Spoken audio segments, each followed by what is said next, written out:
नमस्कार।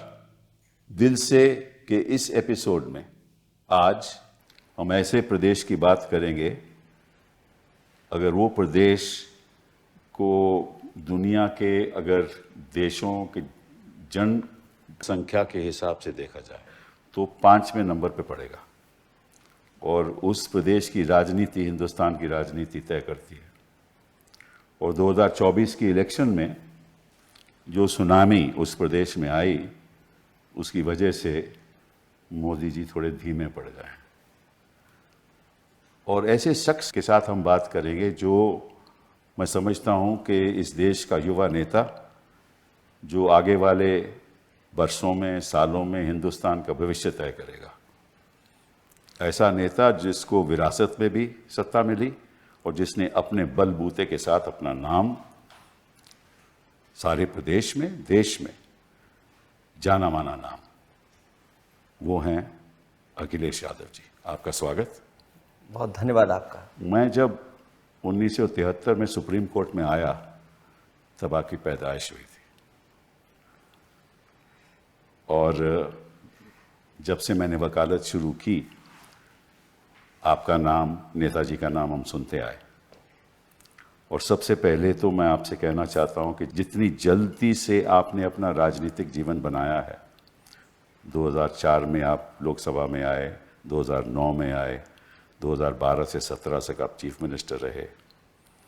बड़ी बड़ी योजनाएं आपने चालू की, आगरा एक्सप्रेसवे, मतलब कि जो आपने डेवलपमेंटल वर्क्स किए शायद ही किसी ने किए हों। और जो सोशल काम आपने किया, चाहे वो विद्या धन की स्कीम हो, चाहे वो लैंडलाइन हो, महिलाओं के लिए लाइन हो, चाहे वो आपने कई और ऐसी योजनाएं की। तो लेकिन उसके बावजूद 2019 में आपको उतनी सफलता नहीं मिली। क्यों नहीं मिली उसके बारे में हम चर्चा करेंगे। बट शुरुआत करते हैं हम 2024 से। जो सुनामी उत्तर प्रदेश में आई, तो बताइए कैसे आई। मैं धन्यवाद देता हूं और आपने पूरा परिचय भी दिया। और सच्चाई ये है कि पूरा देश इंतज़ार कर रहा था ऐसे ही परिणाम के लिए।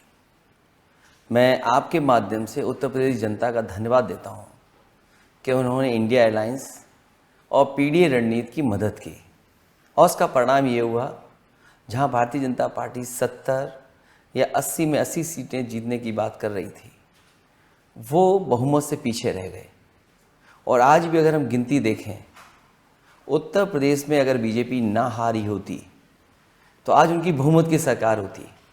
जितना इंडिया अलायंस ने हराया, समाजवादी पार्टी ने उनको हराया, वो सीटें अगर वो जीत गए होते तो बहुमत की सरकार होती। सही बात। तो उत्तर प्रदेश की जनता ने उन्हें रोका और जो जनता चाहती थी वही मुद्दे उठाए। जो कॉन्स्टिट्यूंसी जिस प्रत्याशी को चाहती थी, हमारी कोशिश रही पार्टी के उसी तरह का प्रत्याशी उतारें। और परिणाम ये हुआ कि अगर हम वोट की गिनती के हिसाब से देखें तो जो प्रधानमंत्री जी 4 लाख 5 लाख के लगभग जीते थे और उनके कार्यकर्ता इस चुनाव में कह रहे थे कि 10 लाख वोट से जीतेंगे। जीते ज़रूर हैं वो, लेकिन वोट से वो हारे हैं। इस तरह और भी उनके जो साथी थे, कई लोग, वो चुनाव नहीं जीत पाए, हार गए। लेकिन मैं समझता हूं कि जो आपका योगदान इसमें रहा वो बहुत ही महत्वपूर्ण था। इसलिए मैं कह रहा हूं कि मैं देख रहा था आपने टिकटें किस किस को दी। आपने अपने यादवों को केवल 5 को टिकट दी, आपने 32 ओबीसीज को टिकट दी, आपने 16 दलित्स को दी, आपने 10 अपर कास्ट को दी, आपने 4 अल्पसंख्यक मुसलमानों को दी। ये रणनीति आपने बनाई और इसका परिणाम हमने देखा। ये आपको कैसे सुलझा? होता यूँ था कि भारतीय जनता पार्टी और उनके सहयोगी लोग हमेशा समाजवादी पार्टी पे ये आरोप लगाते थे कि उनके पास ये MY है, इसके अलावा उन पर कोई वोट नहीं है। तो आपने पीडीए कर दिया। तो इसलिए, क्योंकि उन MY को हराना था मुझे, उनके पास भी MY है, मोदी और योगी। तो जब उनके MY को हराना था तो मुझे अपनी रणनीति बदलनी थी। इसलिए पीडीए, जो बड़ी आबादी है, 90% लोग हैं, उनकी आवाज़ बन करके वो गठबंधन बनाया, उस पर लगातार हम लोगों ने काम किया, संविधान की बात की, आरक्षण छीनने की बात कही, और जिस तरह उनके साथ भेदभाव हो रहा है कानूनी तरीके से सरकार के प्रशासन से, उन बातों को उठाया। उसका परिणाम हुआ कि बड़ी संख्या में वो आबादी हमारे साथ जुड़ गई और उसी ने भारतीय जनता पार्टी का मुकाबला किया। जो सपने देख रहे थे 80 में 80 सीटों का, वो उत्तर प्रदेश की वजह से बहुमत में नहीं आ पाए। मतलब कि एक तो होता है कि जनता के पास जाकर भाषण देना, दूसरी होती है जो रणनीति आप बूथ पे बनाते हैं। तो मुझे ऐसा लगा कि आपकी बूथ की रणनीति सफल रही, क्योंकि पिछले कई चुनाव समाजवादी पार्टी जीती नहीं थी, और क्योंकि भारतीय जनता पार्टी के पास रिसोर्सेज बहुत हैं, उन्होंने ऐसा जाल फैला रखा था कि पन्ना प्रभारी उनके बहुत हैं, एडमिनिस्ट्रेशन उनके साथ था, बाहरी लोग उनके साथ थे। उनका जो सहयोगी दल है, एक सहयोगी परिवार है, वो लगातार ज़मीन पर भड़काने की बात, नफरत फैलाने की बात कर रहे थे। इसलिए ज़रूरी बनता था कि पूरी पार्टी के कैडर को, कार्यकर्ता को जिम्मेदारी दे करके कि भौगोलिक दृष्टि से और राजनीतिक दृष्टि से और सामाजिक दृष्टि से क्या उचित होगा, उसी तरह का संगठन बनाया, उसी तरह का प्रत्याशी तय किया, उन्हीं लीडर्स की जिम्मेदारी दी।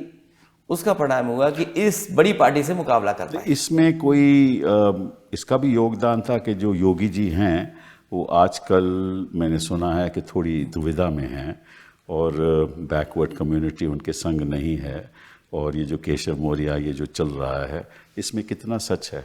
बीजेपी के लोग बोलते तो ज़रूर हैं कि सबका साथ सबका विकास, लेकिन उनके फैसलों में ये सबका साथ सबका विकास नहीं दिखाई देता है। और ये लड़ाई केवल दो लीडर्स की यूपी की नहीं है, सच्चाई तो ये है लड़ाई दिल्ली और लखनऊ की है। अच्छा, वो तो मोहरा बने हुए हैं। जो एक नेता हैं, योगी जी को हटाना चाहते हैं, वो केवल मात्र मोहरा है। लड़ाई तो दिल्ली और लखनऊ की है। आपने कहा ना कि 100 लाओ और सरकार बनाओ, तो इधर बाजार में चीजें देखते हैं कि समय समय ऑफर आता है। तो मैंने कहा पॉलिटिकल ऑफर भी दिया जाए उनको और कहा जाए कि हमारे पास तो हैं संख्या, अगर वो 100 ले आए तो मुख्यमंत्री बन सकते हैं, बहुमत के पास पहुंच सकते हैं। तो इसका मैं समझता हूँ कि योगी जी को भी बहुत नुकसान होगा, और जो उथल पुथल जो उत्तर प्रदेश की राजनीति में होगा उसमें फ़ायदा आपको होगा अगली बार असेंबली में। इन्हें अपने जो कार्यकाल किया है और क्या फैसले जनता के लिए, उसका असर पड़ेगा ही पड़ेगा।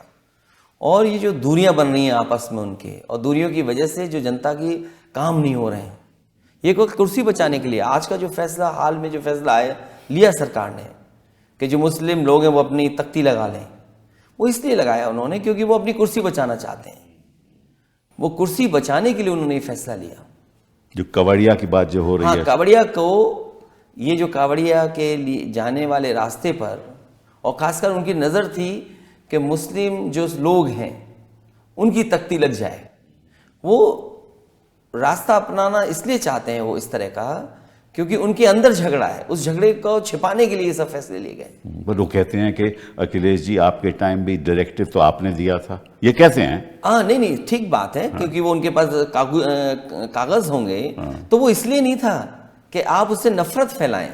कोई भी चीज़ की जाती है तो रजिस्ट्रेशन होता है उसका। मान लीजिए हम अपनी गाड़ी पर ड्राइविंग लाइसेंस लगा के तो नहीं चलते हैं ना, नहीं आपने जब कोई मांगता है तो ड्राइविंग लाइसेंस दिखाते हैं। मैंने सुना है कि जो आपका जो डायरेक्टिव था वो ये था कि भाई अगर आप रेस्टोरेंट है, जो आपका लाइसेंस है वो लाइसेंस आप दिखाइए, दिखना चाहिए। और चाहिए। कोई आपका डायरेक्टिव नहीं था? नहीं, बिल्कुल नहीं। बिल्कुल तो मतलब कि ये भी एक मैं समझता हूँ कि फैला रहे हैं, गलत चीज़ फैला रहे हैं, इनकी आदत है।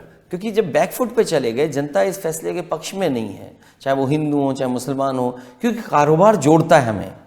एक जगह पर क्या पता कौन किसके साथ जुड़ा हुआ है कारोबार से। एक मुसलमान का रेस्टोरेंट है, उसमें सारे हिंदू काम करते हैं, ठीक बात है। तो अगर वहां जाके आप खाना नहीं खाओगे तो नुकसान किसको होगा?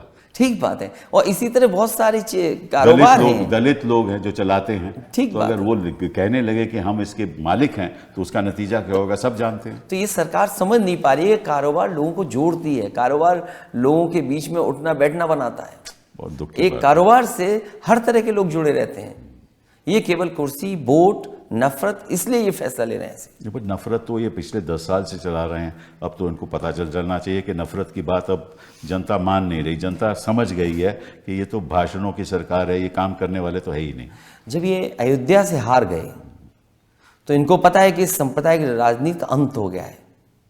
तो जो सांप्रदायिक राजनीति का जो दिया है वो फड़फड़ा रहा है, जैसे दिए आखिरी में बुझने से पहले रोशनी ज्यादा करता है, जी हाँ, हलचल ज्यादा मचाता है। बिल्कुल। तो सांप्रदायिक राजनीति खत्म हो रही है, इसलिए फड़फड़ा रहे हैं कि कोई फैसला ऐसा लें कि लोगों के दिल और दिमाग में वो बात जाए जिससे कि दूरियां बने। लेकिन ऐसा इस बार होने वाला नहीं है। लोग नौकरी चाहते हैं, काम चाहते हैं, तरक्की चाहते हैं, खुशहाली चाहते हैं, उसके बारे कुछ में तो भला हो, बात- लोगों उसके का बारे में जीवन तो- बदले, उसके बारे में तो बात ही नहीं होती। उसके बारे में ये लोग कम सोचते हैं। केवल लोगों में दूरियां बन जाएं उसके लिए ज़्यादा ये विचार करते हैं। अच्छा, ये बताइए कि चुनाव के दौरान कितनी हद तक इन्होंने बूथ लेवल पे दखल अंदाजी की? ऐसे बहुत से उदाहरण हैं, मैं दे सकता हूँ। और मुझे याद है जब रामपुर का बाई इलेक्शन हुआ था लोकसभा का, इलेक्शन कमीशन की कोशिश ये रहती है और प्रशासन की कोशिश हमेशा ये रही है कि लोग ज़्यादा से ज़्यादा लोग आएँ और वोट डालें आकर के। उत्तर प्रदेश में पहली बार देखा है कि शासन, प्रशासन और इलेक्शन कमीशन भी इस कोशिश में था कि लोग वोट डालने ना आए। और ये तरीका इन्होंने वहाँ अपनाया जहाँ वो जीत नहीं सकते थे या उनको लगता था कि वो हारने वाले हैं। संभल में किया इन्होंने और कॉन्स्टिट्यूंसीज में किया, हमारी कॉन्स्टिट्यूंसी में किया। कन्नौज में अच्छा। भारतीय जनता पार्टी के जो नेता थे वो जा करके बूथ पर समाजवादी पार्टी के जो एजेंट्स थे उनको डरा धमका रहे थे और अपने लोगों को उत्साह पैदा कर रहे थे। तो मशीन से सुना है बटन भी दबाते हैं जब उनको कई मालूम- जगह गए और मैंने तो एक वीडियो डाला था जिसमें हालांकि इलेक्शन कमीशन ने कार्रवाई की। जो प्रिसाइडिंग ऑफिसर या जो उस पोलिंग बूथ पे जितने भी कर्मचारी थे वो सस्पेंड किए गए, कार्रवाई हुई उनके ऊपर। अच्छा। क्योंकि एक बीजेपी के नेता ने वहां पर उनके बच्चे ने वोट ही नहीं डाले बल्कि उसका वीडियो बनाकर, रील्स बनाकर के सोशल मीडिया पे डाला। तो वो 8 वोट डाले एक व्यक्ति ने, तो ऐसे तो और जगह भी किया होगा इन्होंने। तो मैं जब कन्नौज में चुनाव देख रहा था तो मैंने देखा कि भारतीय जनता पार्टी के लोग बूथ पे जाकर डिस्टर्ब कर रहे हैं, तो मजबूरी में मुझे निकलना पड़ा। तो तब जाकर के प्रशासन ने थोड़ी सख्ती तो की। इसका मतलब ये जो 240 भी इनके आए हैं, असलियत तो थोड़ी बहुत सी जगह हैं, फर्रुखाबाद का इलेक्शन है, इतनी लाठी चली वहाँ और इतना दबाव बनाया प्रशासन ने। सुनने में आ रहा है कि वहाँ के जो जिलाधिकारी हैं उनके पास दिल्ली से और लखनऊ से फ़ोन गया और उसका परिणाम बदल दिया। मुझे याद है अलीगढ़ का जो हमारे पार्टी के प्रत्याशी हैं उन्होंने पहले ही आरोप लगाया था प्रशासन पे, और ये आरोप लगाया था चुनाव से पहले कि मुझे हरा दिया जाएगा, और अंततः वही हुआ। पूरी जनता उनके साथ थी। आज भी वो कहते हैं कि उन्हें हराया गया। तो ऐसी बहुत सी जगह हैं जहां प्रशासन ने, और वोटिंग के दिन पर प्रशासन ने बीजेपी के कार्यकर्ताओं से मिलकर के काम किया। ये तो जाहिर है कई ऐसे खबरें हमें भी मिल रही हैं।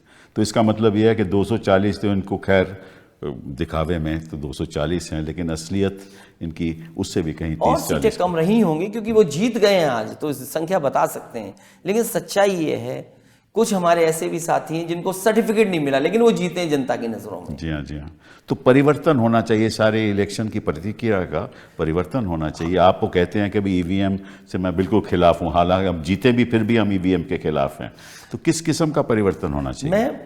मुझे याद है जब मैं 2022 का चुनाव हारा, उस समय किसी भाषण में मैंने ये बात कही कि समाजवादी पार्टी के जो वोटर्स थे उनके डिलीट कर दिए गए वोट, जिसका परिणाम ये हुआ कि हम चुनाव हार गए। इलेक्शन कमीशन ने मुझे नोटिस दिया और नोटिस में कहा कि किस आधार पर आप ये बात कह रहे हैं कि वोट डिलीट कर दिए गए और वो भी आपके यादव और मुस्लिम।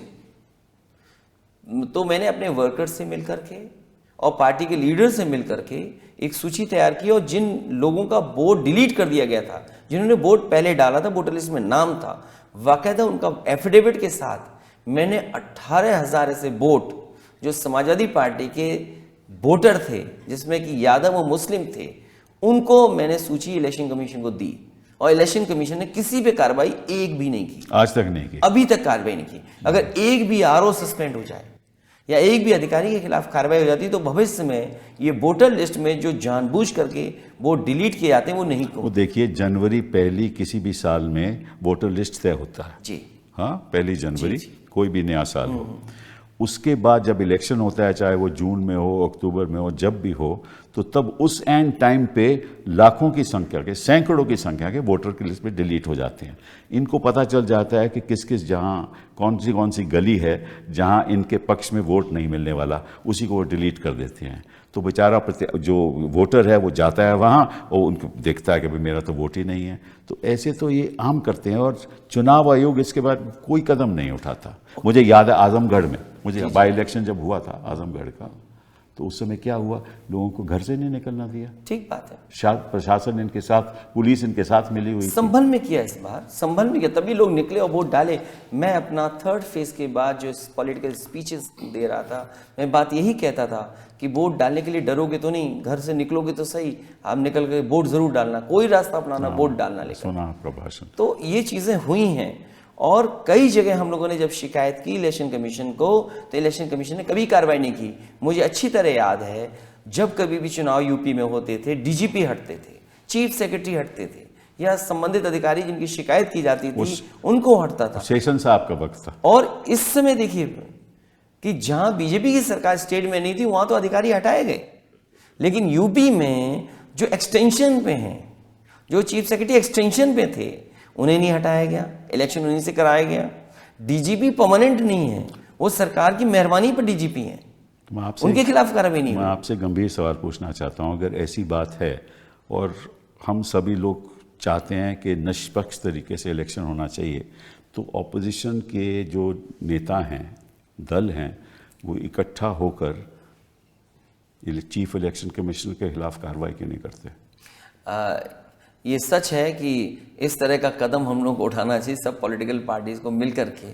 आप इसमें पहल कीजिए ना। मैं इस पर तैयारी करनी चाहिए, और इसलिए ज़रूरी है तैयारी कि कई बार लोगों को भरोसा नहीं है। जो बात पिछले सवाल में आपने पूछा था ईवीएम को लेकर के, कई देश जो डेवलप्ड कंट्रीज हैं वहां भी नहीं, उनमें अनकॉन्स्टिट्यूशनल है। अगर ईवीएम आप इस्तेमाल करना चाहते हैं, जर्मनी के सुप्रीम कोर्ट, जर्मनी में वहाँ के सुप्रीम कोर्ट ने ये कहा है कि अगर ईवीएम का आप इस्तेमाल करते हैं तो अनकॉन्स्टिट्यूशनल है, और बहुत से जगह देशों में बैलेट से वोट पड़ रहा है, तो हमारे देश में क्यों नहीं? तो आप नेता लोग बैठिए और इस पे तय कीजिए कि क्या होना चाहिए, क्योंकि ऐसा तो होना नहीं हो सकता कि भाई इलेक्शन कमीशन शासन के साथ मिला हो और एक तरफिया काम हो रहा हो। तो उससे तो इलेक्शन फेयर नहीं हो सकता है, और फिर ट्रांसपेरेंसी कैसे आएगी? लोग जान रहे हैं कि वोट किसको दे रहे हैं, उससे दुश्मनियां बढ़ रही हैं। चलिए, ये तो हो गई उत्तर प्रदेश की बात। अब देखते हैं ट्रांसपेरेंसी पार्लियामेंट में क्या हो रहा है। क्या यहाँ भी ट्रांसपेरेंसी है? आपके स्पीकर लोग, आपके चेयरमैन साहब माइक बंद कर देते हैं, बोलने नहीं देते, इंटरप्ट करते हैं। आप लोग क्या कर रहे हो? ये सवाल उठा था और उठेगा, और हमारी कोशिश होगी कि स्पीकर साहब से निवेदन करेंगे कि किसी भी लीडर का माइक बंद नहीं हो, क्योंकि वहाँ बोलने आ रहे हैं, अपनी बात कहने आ रहे हैं। अगर लोकसभा में नहीं बोलेंगे जनता की बात, तो कहाँ बोलेंगे?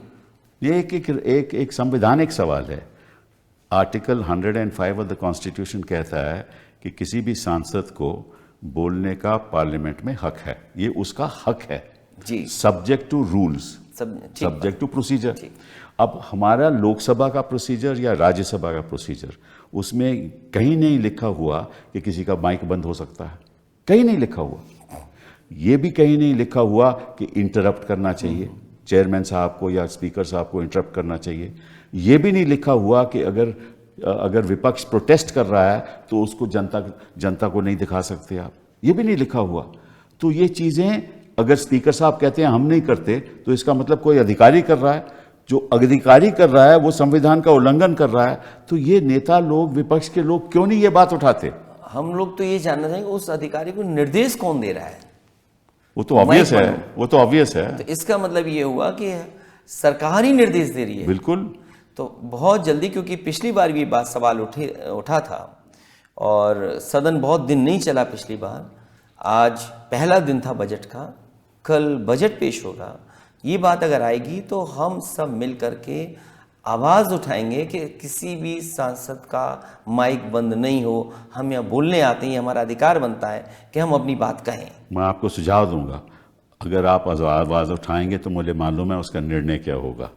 और अगर वही निर्णय होगा जो मैं समझता हूँ, तो निश्चित रूप से आपको पार्लियामेंट में सुप्रीम कोर्ट जाना चाहिए, क्योंकि ये आपका संवैधानिक हक है। देखिए, आपको याद होगा कि एक ऐसा वक्त होता था जब दूरदर्शन केवल क्रिकेट मैच दिखा सकता था, कोई और दिखा नहीं सकता था। हाँ? फिर 1990-91 में मुझे याद है एक फैसला आया सुप्रीम कोर्ट का कि आम जनता का हक है देखने का क्रिकेट मैच को, ये part of freedom of expression है। ठीक है ना? तो अब जो भी कार्रवाई पार्लियामेंट में हो रही है, that is part of freedom of expression of the people of this country. ठीक बात। जनता का, उनका ये राइट है and part of their freedom, because they want to know कि भाई पार्लियामेंट में क्या हो रहा है। तो उस राइट का उल्लंघन हो रहा है अगर आपका माइक बंद हो जाए और यार आपको दिखाया ना जाए। ठीक, इस पे हम पॉलिटिकल पार्टी के लीडर्स बातचीत करेंगे। अगर इतना आगे कदम बढ़ाना पड़ेगा तो उसके लिए भी हम लोग बढ़ेंगे। बहुत बढ़िया बात है, ये बहुत ही अहम बात है कि ज़रूरी भी है, और ख़ास तौर पे क्योंकि इस स्तर पे पहुंच गई है राजनीति, इतना तनाव हो गया है देश में कि केवल करवाहट के, केवल एक दूसरे पे आरोप लगाना, देश की जनता के सामने जो चुनौतियां हैं, जो चुनौती किसानों की चुनौती है, बेरोज़गारी की चुनौती है, इस पे तो कोई ध्यान ही नहीं दे रहा। और जिस तरह से नीट में हो रहा है, मैंने तो पहली बार इतिहास में ऐसा हुआ है, और नीट के बारे में सुप्रीम कोर्ट रोज़ के रोज़, सुप्रीम कोर्ट बेचारी क्या कर सकती है? सुप्रीम कोर्ट को तो इतना ये तो यही कदम उठाएंगे ना ठीक करने के लिए, लेकिन हर न्यूज़ पेपर, हर पेपर का लीक हो रहा है, तो इसमें भी विपक्ष क्या करने वाला है? नहीं, हम लोगों ने तो कहा सदन में आज कि नीट का, केवल नीट का रिकॉर्ड नहीं है, जो रिकॉर्ड बनाया इन्होंने, ये पेपर लीक का रिकॉर्ड बना रहे हैं सरकार के लोग। कोई रिकॉर्ड बनाए या ना बनाए, पेपर लीक सबसे ज़्यादा है। और नीट इसलिए हुआ है कि कहीं ना कहीं इनके अपने लोग उसमें शामिल हैं। जो एग्जामिनेशन सेंटर्स थे या जो रिजल्ट सुप्रीम कोर्ट के माध्यम से हम लोगों की जानकारी में आ रहा है कि अगर 30,000 सीटें हैं सरकारी, और कुछ ही सेंटरों से अगर वो 30,000 सीटें भर दी जाएंगी, और वो दिख रहा है कि 600 या 650 या आउट मार्क्स जहां आ रहे हैं, वो सेंटर्स कहाँ के हैं?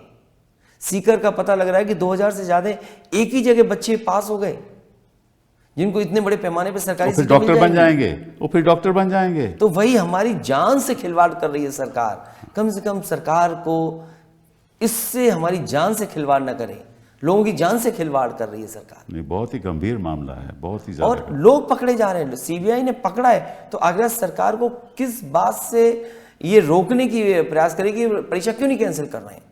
सुनने में तो ये आता है कि कुछ जो अधिकारी एनटीए के जो चेयरमैन थे, उनके संबंध बीजेपी और बीजेपी के परिवार के लोगों के साथ बहुत खासम खास रहे हैं। यानी ये तो बात बहुत ही ज़्यादा गंभीर है, और ख़ास तौर पे देश में स्वास्थ्य की ऐसी दिशा हो जाए कि जिस डॉक्टर के पास मेरिट ही नहीं है वो आपका इलाज करने जाए तो क्या होगा? जान से खिलवाड़ करना सरकार की नीयत नहीं होनी चाहिए। अच्छा, आप ये बताइए, तो बात खैर हमने देखा कि पार्लियामेंट में क्या हो रहा है, क्या अभी कुछ दिन के बाद पता चलेगा बजट सेशन किस तरह से आगे बढ़ता है, लेकिन ये बताइए कि इंडिया अलायंस की जब हम बात करते हैं तो इकट्ठा होकर कौन से आपने फैसले लिए? मैं समझता हूँ कि अगर इलेक्शन का परिणाम देखा जाए तो बंगाल में ममता जी जीती, और उत्तर प्रदेश में आपकी वजह से जीते, और महाराष्ट्र में वो उद्धव जी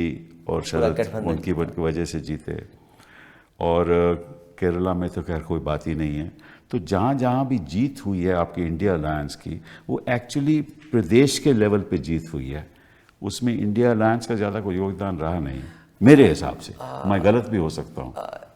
इंडिया अलायंस जब बना था, और मुझे याद है जब नीतीश कुमार जी ने बनाया था, तो नीतीश कुमार जी ने यही पक्ष रखा था कि रीजनल पार्टीज़ जो जहाँ जितनी मजबूत हैं उनको फ्री हैंड दिया जाए, और उनके माध्यम से जो और दूसरे दल हैं वो चुनाव लड़ें।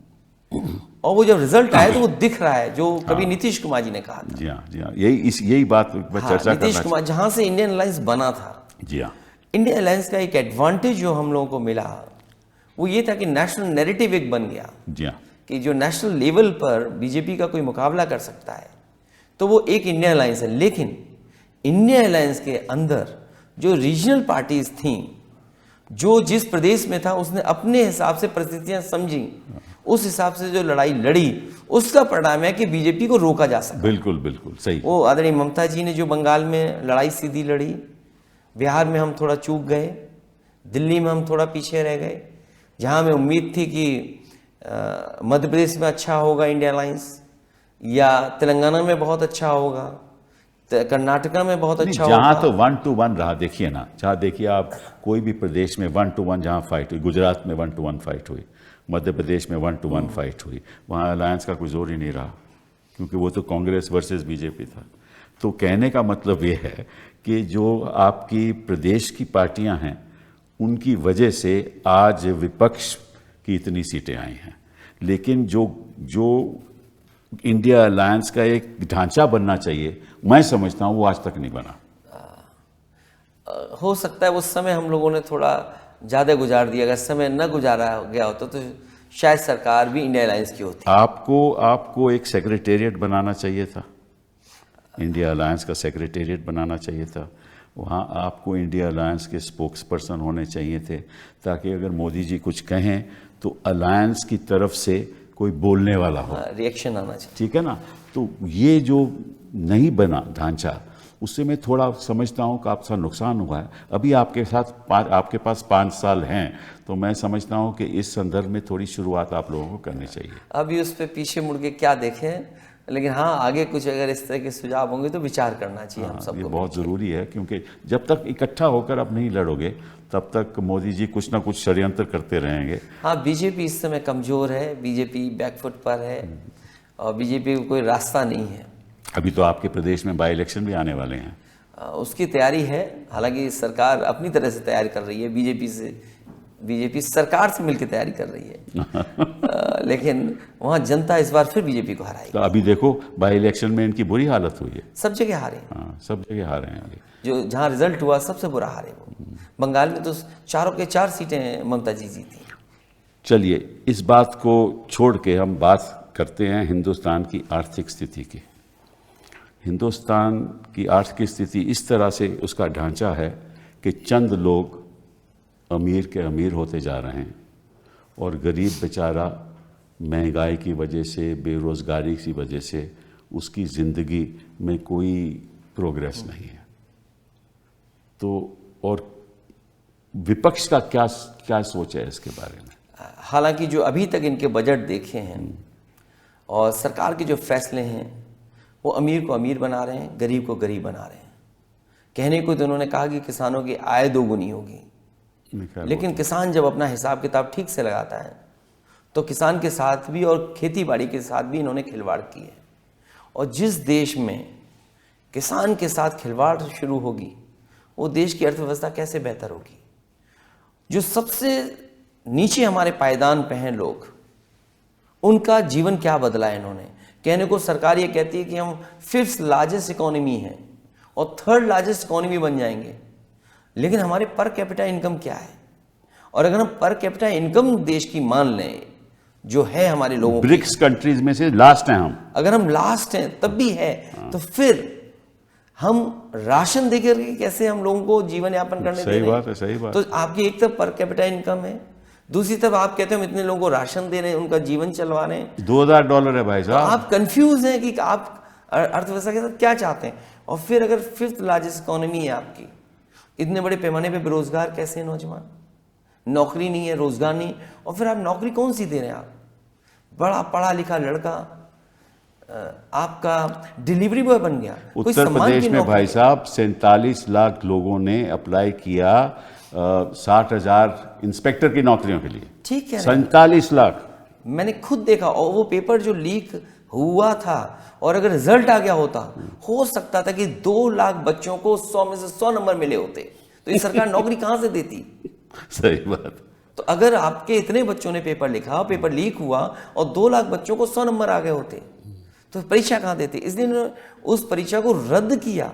और अभी हाल में ही एयर इंडिया की जो नौकरी निकली मुंबई में, हाँ उधर देखो 26 26 भगदड़ बच्चे भगदड़ पहुंच गए, हाँ भगदड़ पंपों। जिसमें 800 लोडर की नौकरी थी। सही बात है। तो अगर हम फिर लार्जेस्ट इकोनॉमी की बात कर रहे हैं, मेक इन इंडिया की बात कर रहे हैं, डिजिटल इंडिया की बात कर रहे हैं, स्मार्ट सिटी बनाने की बात कर रहे हैं, किसानों की आय दोगुनी की बात कर रहे हैं, हम इन्वेस्टमेंट की बात कर रहे हैं, हम G20 में इन्वेस्टमेंट और दुनिया में दिखाने की कोशिश कर रहे थे कि हम ये तरक्की की हैं, तो वो है कहाँ, जमीन पे तो नहीं दिखता है। नहीं, पर सभी चीज तो आसमान पे हो रही है ना, और फिर- भाषण भी आसमानी है, सब कुछ खोखला है इनका। और अगर $5 ट्रिलियन की इकोनॉमी बनाना चाहते हैं दिल्ली वाले, तो यूपी वाले हमारे कहाँ पीछे हैं, क्योंकि प्रधानमंत्री वहीं से चुन करके आते हैं। वो कहते हैं कि हम $1 ट्रिलियन की इकोनॉमी बनाएंगे। जो इकोनॉमी 25 लाख करोड़ की अभी बनी है और उन्हें 80 लाख करोड़ तक पहुंचाना है, तो कैसे पहुंचाएंगे? क्या दिल्ली की सरकार मदद कर रही है? और मैंने भी कुछ दिन पहले हाउस में प्रधानमंत्री जी ने जो गांव गोद लिए थे उनके बारे में मैंने कहा कि अगर प्रधानमंत्री जी के लिए हुए गोद गांव की तस्वीर अगर नहीं बदली है, तो देश के गांव की किस गांव की तस्वीर बदली होगी? बट बिजनेसमैन जिनको इन्होंने गोद लिया उनकी तो तस्वीर बदल गई।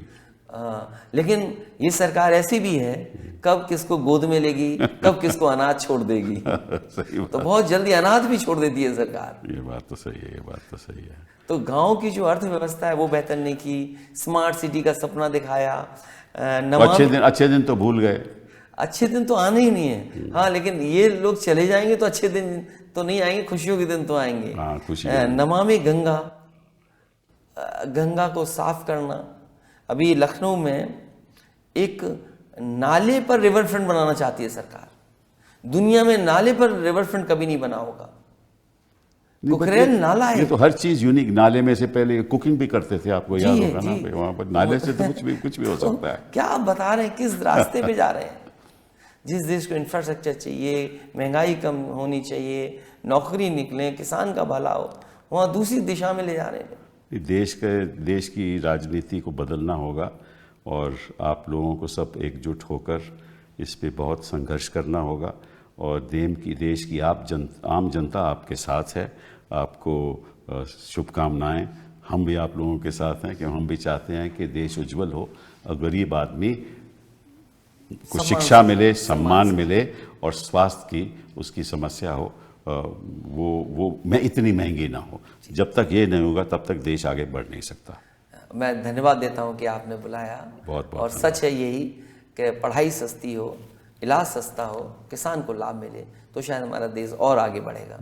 हम मिलके कुछ करेंगे ऐसा ही। थैंक यू, बहुत बहुत धन्यवाद। Thank you.